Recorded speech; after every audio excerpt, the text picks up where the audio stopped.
Bu iki rakam bu hafta portföyde satışa geçtiğimiz hisselerin karı. Strateji gereği karı burada realize ediyoruz. Aynı zamanda portföyde birkaç hissede daha kar alma seviyesine geldik. Türker projede yeni bilanço açıklandı ama kararı teknik seviyelere göre vereceğiz. Ve bu hafta portföye ucuz kalmış yeni bir hisse daha ekliyorum. Hepsini birazdan net şekilde göstereceğim ama önce kısaca stratejimizi hatırlayalım.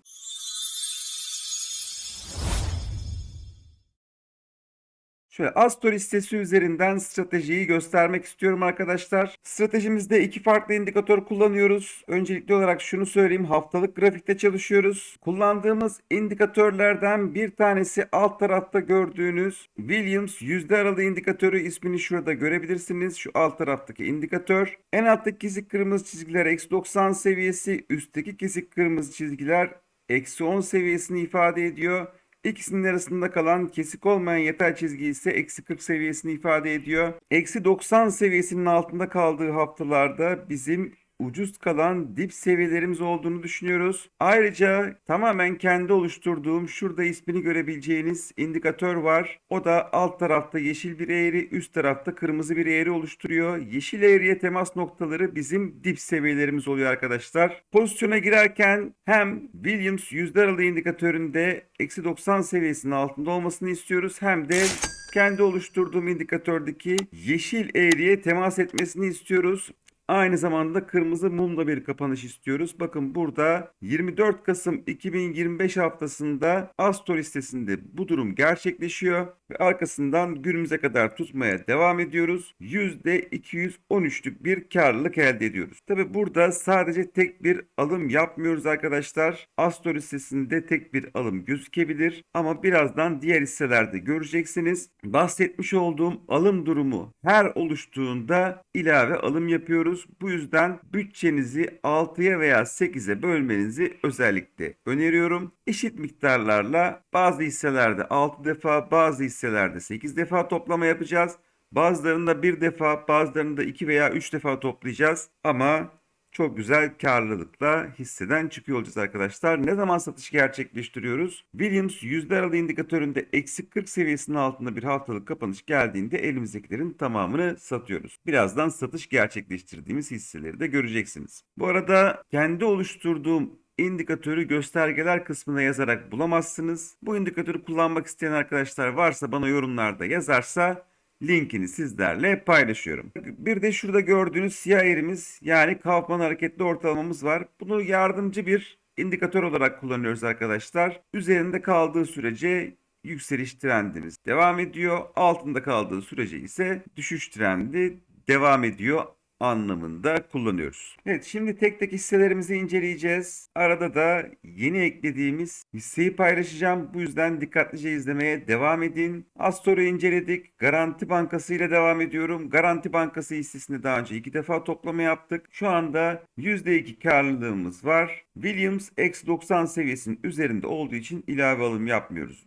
bekliyoruz. Baktığımızda 135,5 desteğimizin altında bir kapanış gördük. Önümüzdeki hafta tekrar 135,5 seviyesinin üzerine atarsa önce 143,6 seviyesine, burası geçilirse 153,5 seviyesine hareket bekleriz. Eğer ki düşüş devam ederse 127,4 seviyesinde ayrıca bir desteğimiz var. Burası da kırılırsa 115,8 seviyesine düşüşler devam edebilir. Enerjiye geçtiğimizde burada da daha önce bir defa toplama yaptık. Bakın yeşil yerimize temas ettiği nokta ve Williams yüzde aralığı indikatöründe -90 seviyesinin altında olduğu nokta. Burada alımımızı yaptık. Şu anda %3'lük bir karlılığımız var. 8,75 desteğinin üzerinde tutunmaya çalıştığını görüyoruz. Buradan destek bulup yönünü tekrar yukarı çevirebilir. Böyle bir durumda 10,05 seviyesine doğru bir hareket görebiliriz. Burayı geçerse haftalıkta yükseliş trendine dönmüş olacak ve 10,74, burası da geçilirse 11,71 seviyesine hareketler bekleyebiliriz. 8,75 seviyesi aşağı yönlü kırılacak olursa bu sefer de 7,40 seviyesine doğru düşüş görebiliriz. Williams -90 seviyesinin üzerinde olduğu için ilave alım yapmıyoruz. Evet, Gürsel Turizm'e baktığımızda burada da daha önce 3 defa toplama yaptık. Şu anda %3 zarar durumundayız. Hala daha ucuz kalmaya devam ediyor arkadaşlar. Baktığımızda yeşil eğrimize temas olduğunu görüyoruz son hafta kapanışında. Fakat Williams yüzde aralığı indikatörü kendini eksi 90 seviyesinin üzerine attığı için ilave alım yapmayacağız. Bakın düşüş gelmiş olmasına rağmen Williams yönünü yukarı çevirdi. Artık bu hissede önümüzdeki haftalarda yükselişin başlamasını, buraların dip seviyeler olmasını bekliyorum. Baktığımızda 304,5 seviyesinin üzerine atmayı başarırsa ilk etapta 323,25 seviyesine, burası geçildikten sonra 341,25 seviyesine, burası da geçilirse 368 seviyesine hareketler görebiliriz. 304,5 seviyesinin üzerine atamazsa 281 seviyesine kadar bir geri çekilme de meydana gelebilir. Ama artık buraların ben dip seviyeler olabileceğini düşünüyorum. Evet, Orge ile devam edelim. Orge hissesine baktığımızda burada da daha önce 2 defa toplama yaptık. Bakın yeşil eğrimize temas noktaları aynı zamanda Williams X90 seviyesinin altında olduğu dönemler. 2 defa toplama yaptık. Şu anda %30'luk bir karlılık içerisindeyiz. Güzel. 82,60 bölgesine kadar bir geri çekilme görmüşüz bu hafta. Buradan destek alıp yönünü yukarı çevirmiş. Tekrardan 87,75 seviyesini deneyebilir. Bu seviye geçildikten sonra 93,10 seviyesine doğru hareket bekleriz. 82,60 seviyesi aşağı yönlü kırılırsa haftalık kalkın hareketli ortalamamız 77,98 seviyesinde, buraya doğru bir geri çekilme meydana gelebilir. Ama bu seviye kırılmadığı sürece yükseliş trendimiz sona ermez. Seymen kardeşlere bakalım. Seymen kardeşlere baktığımızda güzel bir yükseliş yakalamıştık arkadaşlar. Seymen kardeşler hissesinde daha öncesinde alım yaptığımız dönemde toplam 5 defa alımımız oldu. Ve bu hafta itibariyle artık Seymen kardeşler hissesini satıyoruz. Stratejimiz sata dönmüş durumda. %191'lik karlılıkla Williams yüzde aralığı indikatörü eksi 40 seviyesinin altında kapanış yaptığı için satışımızı gerçekleştiriyoruz. Şu anda 57,05 seviyesi bir destek seviyesi olarak gözüküyordu. Çok hafif altında bir kapanış yaptı. Önümüzdeki hafta bu seviyenin üzerinde bir kapanış görürsek tekrar yükselişle devam edebilir. Ama biz stratejimizin kurallarına uyacağız ve Seymen kardeşler hissesini listemizden çıkartacağız. Bu arada küçük bir not düşmek istiyorum. Bu hissede satış kararını biz aslında Cuma günü borsa kapanışından önce katıl üyelerimize özel Telegram grubunda paylaştık. Biliyorsunuz iki ayrı grubum var. Biri tamamen ücretsiz. Orada hafta içi seans sonrası sorduğunuz hisseleri yorumluyorum ve portföydeki değişimleri paylaşıyorum. Bir de YouTube katıl abonelerine özel grubum var. Orada ise hafta içi fırsat gördüğüm hisseleri ve kendi VIOP işlemlerimi anlık olarak paylaşıyorum. Sizler de YouTube katıl abonesi olarak bu gruba erişebilirsiniz. Evet, sevmeni listemizden çıkartalım. Platform turizmle devam ediyoruz. Platform turizm hissesinde daha önce 2 defa topladık. Şu anda %29'luk karlılığımız var. Williams X90 seviyesinin üzerinde ilave alım yapmıyoruz. Bekliyoruz. Şu anda 26,84 seviyesi bir direnç seviyesi arkadaşlar. Burayı geçerse 28,40 seviyesine, burası da kırılırsa 30,26 seviyesine hareket görebiliriz. Negatif bir senaryoda 25,34 seviyemiz destek seviyesi. Burası kırılırsa günlük kapan hareketli ortalaması 23,93 seviyesinde. Burası da bir destek görevi görebilir. Evet, bir diğer hissemiz LDR Turizm. LDR Turizm hissesinde yeni bilanço geldi arkadaşlar. Önce bilançoya göre borçluk rasyolarımıza bakmak istiyorum. Evet, yeni açıklanan bilanço değerlerine göre borçluk rasyolarımıza baktığımızda tüm oranlardan pozitif puan aldığını görüyoruz. Bir problem gözükmüyor arkadaşlar şu anda borçluluk rasyolarımızda. Evet, grafiğimize bakalım. Evet, grafiğe geçtiğimizde ise stratejimizin artık sata döndüğünü görüyoruz. Bakın, haftalık grafiğimizde Williams yüzde aralığı indikatöründe eksi 40 seviyesinin altında bir kapanış geldi. Ve bu hissede %183'lük karlılıkla artık stop oluyoruz ve listemizden çıkartıyoruz arkadaşlar. Baktığımızda 109,9 seviyesine doğru bir geri çekilme görebiliriz. Bunun da altında 96,50 seviyesinde bir Fibonacci desteğimiz var. İkisinin arasında şu anda 99,40 seviyesinde haftalık Kaufman hareketli ortalamamız var.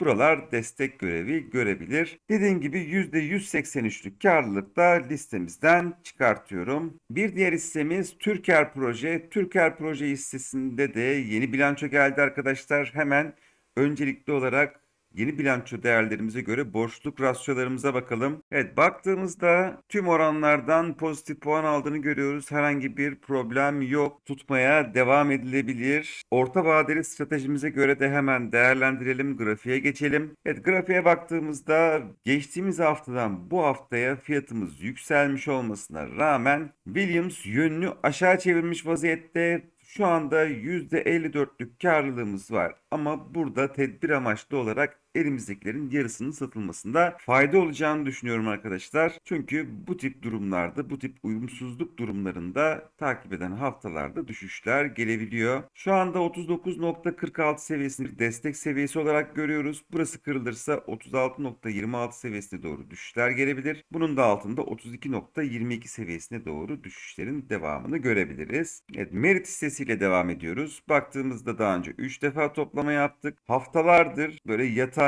hatta satıcılı seyirle devam ediyor arkadaşlar. Ama Williams eksi 90 seviyesinin altına düşmüyor. Eksi 90 seviyesinin üzerinde seyrediyor. Şu anda %3'lük bir zarar durumundayız ama ben birkaç hafta içerisinde güzel yükselişler görebileceğimizi düşünüyorum. 14.36 seviyesinin dip seviyesi olduğunu düşünüyorum arkadaşlar bu hissede. Bakalım, birlikte takip edeceğiz.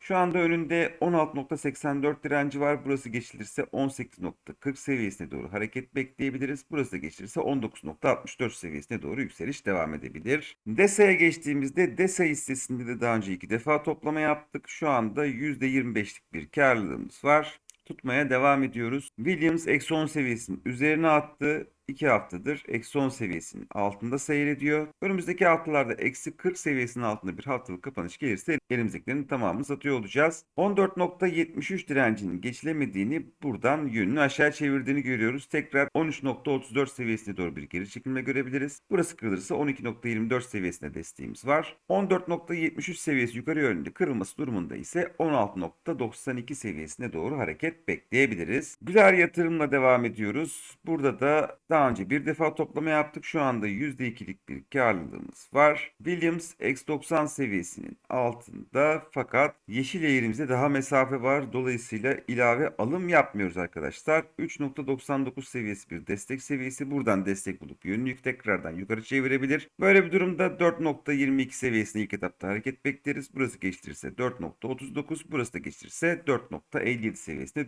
yükselişler gelebilir. Rönesans gayrimenkule baktığımızda, evet, burada da %35'lik bir karlılık içerisindeyiz. Daha önce bir defa toplama yaptık. Şu anda bu hafta itibariyle Williams'ın eksi 10 seviyesinin altına düştüğünü görüyoruz. Kırmızı bir burnuna kapanış var. Takip eden haftalarda eksi 40 seviyesinin altında bir haftalık kapanış gelirse elimizdekilerin tamamını satıyor olacağız.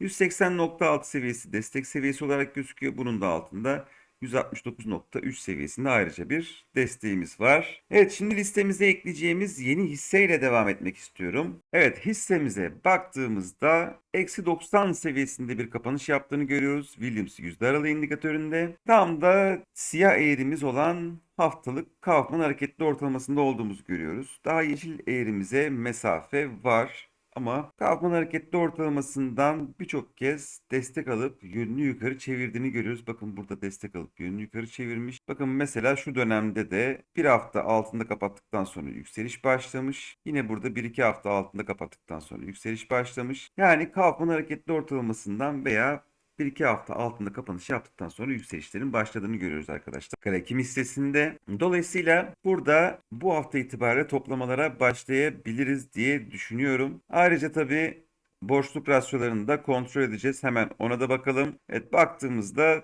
tüm oranlardan pozitif puan aldığımızı görüyoruz arkadaşlar. Herhangi bir problem yok, herhangi bir sıkıntı yok. Dolayısıyla ilk alımımızı bu hafta itibariyle ekleyebiliriz.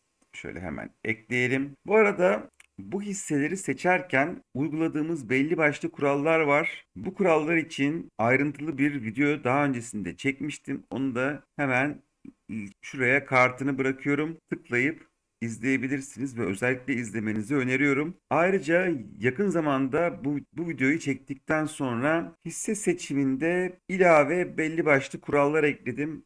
Ve bu kurallar içinde TradingView hisse filtreleme ekranında filtreler oluşturdum arkadaşlar. Ve bunu da daha önce sizlere paylaşıma açtım. Bu paylaşımın linkini isteyenler yorumlara yazabilirsiniz ve tekrar sizlere iletebilirim. Bu linke tıkladığınızda direkt olarak bu videoda bahsetmiş olduğum orta vadeli stratejiye uygun hisseler karşınıza çıkacaktır. Evet, Ege Gübre ile devam ediyoruz. Ege Gübre hissesinde daha önce bir defa alım yaptık. Şu anda %34'lük bir karlılığımız var. Tutmaya devam ediyoruz. Daha önce eksi 10 seviyesinin üzerinde bir kapanış gördük. Önümüzdeki haftalarda eksi 40 seviyesinin altında bir haftalık kapanış görürsek elimizdekilerin tamamını satıyor olacağız. Şu anda destek seviyemiz 121.6 seviyesi, ilk direncimiz de 134.1 seviyesi. 121.6 desteğimiz aşağı yönde kırılırsa 114.1 seviyesine doğru geri çekilme görebiliriz. Yunsa'ya baktığımızda Yunsa hissesinde de daha önce bir defa alım yaptık. Şu anda %10'luk bir karlılığımız var. Baktığımızda Williams X90 seviyesinin üzerinde olduğu için ilave alım yapmıyoruz. Bekliyoruz. Şu anda 7.95 seviyesi bizim destek seviyemiz olarak gözüküyor. 8.71 seviyemizde direnç seviyemiz. Bakalım takip edeceğiz. Kutpo ile devam ettiğimizde daha önce 3 defa toplama yaptık. Şu anda %7'lik karlılık içerisindeyiz. Haftalık Kaufman hareketli ortalaması 98.96 seviyesinin altında bir kapanış gördük. Bu kötü. 94.45 seviyesine doğru bir geri çekilme meydana gelebilir. Burası da kırılırsa 85.10 seviyesi alt tarafta ilave bir destek seviyemiz. Eğer ki 100.4 direncin yukarı yönlü kırmayı başarabilirse 105.1 seviyesine hareket görebiliriz. Burası da geçilirse 109.8 seviyesine doğru hareket devam edebilir. Williams X90 seviyesinin üzerinde olduğu için ilave alım yapmıyoruz. Evet, GSD Holding'e baktığımızda burada da daha önce bir defa toplama yaptık. Şu anda %26'lık karlılığımız var. Hedef seviyemiz olan 5.48 seviyesine kadar geldiğini, oradan dirençle karşılaştığını görüyoruz. Şu anda desteğimiz 5.17 seviyesi. Burası kırılırsa 4.91 seviyesine doğru geri çekilmeler meydana gelebilir. Önümüzdeki haftalarda Williams eksi 10 seviyesinin üzerinde kapanış gördükten sonra takip eden haftalarda eksi 40 seviyesinin altında bir haftalık kapanış geldiğinde elimizdekilerin tamamını satıyor olacağız. Evet, VOO Amerika S&P 500 endeksinin ETF'i, aracı kurumunuzdan yabancı hisse senedi alım satım platformunu açtırarak sizler de bu tür ETF'leri alıp satabilirsiniz. Tamamen S&P 500 gibi hareket eder arkadaşlar bu VOO ETF'i. Baktığımızda daha önce 2 defa toplama yaptık ve dolar bazlı olarak şu anda %12'lik karlılığımız var. Burada da bu hafta kapanışı itibariyle uyumsuzluk oluşmuş durumda. Geçtiğimiz haftadan bu haftaya geçişte fiyatımız yükselmiş olmasına rağmen Williams yönünü aşağı çevirmiş durumda. Bu tip durumlarda takip eden haftalarda düşüş gelebileceği için elimizdekilerin yarısını satmakta fayda var. Bakın daha önce de bu stratejiyi uyguladığımızda dolar bazlı olarak %29'luk bir karlılık elde etmiştik. Bu arada videoyu izlerken aklınızda bir hisse varsa yorumlara yazın. Fırsat buldukça bakıp analizlerini sizlerle paylaşıyorum. Ve videoyu faydalı buluyorsanız beğeni bırakmayı da unutmayın lütfen. Bu tarz içeriklerin devam etmesi için beğenileriniz gerçekten çok önemli. Bu stratejiyle her hafta portföy güncellemeye devam edeceğiz. Kaçırmak istemiyorsanız ve video yüklediğimde bildirimlerin size de gelmesini istiyorsanız abone olmayı da ihmal etmeyin. Şimdi bir diğer ETF'imiz olan QQQ'ya geçiyorum. Bu da Amerika Nasdaq endeksinin ETF'i. Baktığınızda daha önce 2 defa toplama yaptık. Şu anda dolar bazlı olarak %17'lik karlılık içerisindeyiz. Burada da aynı şekilde uyumsuzluk var. Fiyatımız geçtiğimiz haftaya göre yükselmiş olmasına rağmen Williams yönünü aşağı çevirmiş durumda. Şöyle yakınlaştırıp baktığımızda daha net belli oluyor. Bu tip durumlarda takip eden haftalarda düşüş gelebildiği için tedbir amaçlı olarak elimizdekilerin yarısını satmakta fayda var. QQQ ETF'inde de daha önce uyguladığımızda %31'lik bir kazanç elde etmiştik. Diğer ETF'ine geçtiğimizde de burada da %9'luk bir dolar bazlı getiri içerisinde olduğumuzu görüyoruz. Daha önce 2 defa toplama yaptık. Tutmaya devam ediyoruz. Williams X90 seviyesinin üzerinde ilave alım yapmıyoruz. Evet, videoyu burada tamamlıyoruz. Eğer yeni eklediğimiz hisseyi duymadıysanız bir yeri atlamış olabilirsiniz. Geri sarıp izlediğinizde fırsatı net şekilde göreceksiniz. Yarın kısa vadede hızlı kazanç sağlayabileceğimiz kısa vadeli portföy videosuyla karşınızda olacağım. Tekrar görüşmek dileğiyle. Hoşça kalın.